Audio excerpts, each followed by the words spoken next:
fully vaccinated na mga pasahero hindi na kailangan ng antigen test result. Sa inilabas na bagong quarantine classification at alert level system ng IATF ngayong buwan ng Nobyembre, nakasaad na ang mga fully vaccinated asymptomatic individuals ay hindi na kailangang sumailalim sa antigen test kung sakaling sila ay uuwi sa Bicol Region. Paano nga ba maikokonsidera na ikaw ay fully vaccinated na? Ibig sabihin nito ay 14 days o 14 na araw na ang nakalilipas matapos mong matanggap ang second dose ng iyong bakuna. Maliban na lamang sa Johnson J&J na itinuturing na single-dose vaccine. Kailangan lamang magpresenta ng vaccination card at valid ID. Samantala, magkano na nga ba ang pamasahe pauwi sa Naga City galing sa PTEX at vice versa? Ayon sa Raymond Transportation, ang pamasahe ay 757 pesos. Kung ikaw naman ay sasakay sa mga bus ng Bicol Isarog, ang pamasahe ay 1,300 pesos para sa elite at 1,800 naman para sa lazy seat. Narito naman ang updated na mga pamasahe ng DLTB.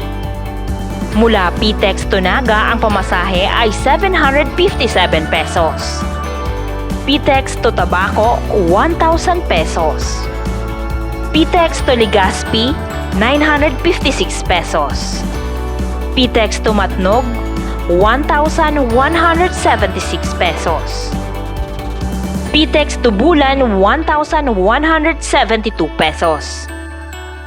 At PTEX to Daet, 667 pesos.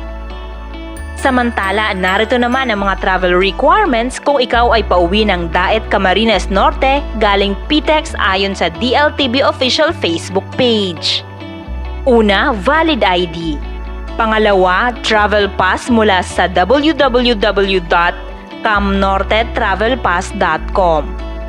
At acceptance letter kung ang destinasyon ay Barangay Kapalonga, Panganiban at Paracale.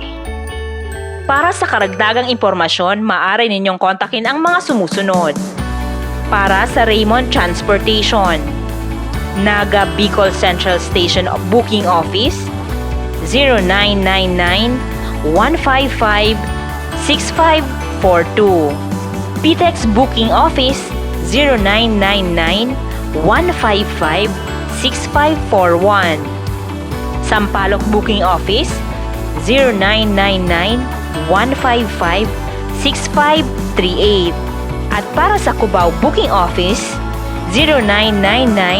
0999-155-6539. Para naman sa DLTB PTEX, 0933-824-7135. DLTB Legazpi, 0938-859-5155. DLTB Naga, 0948-616-4693.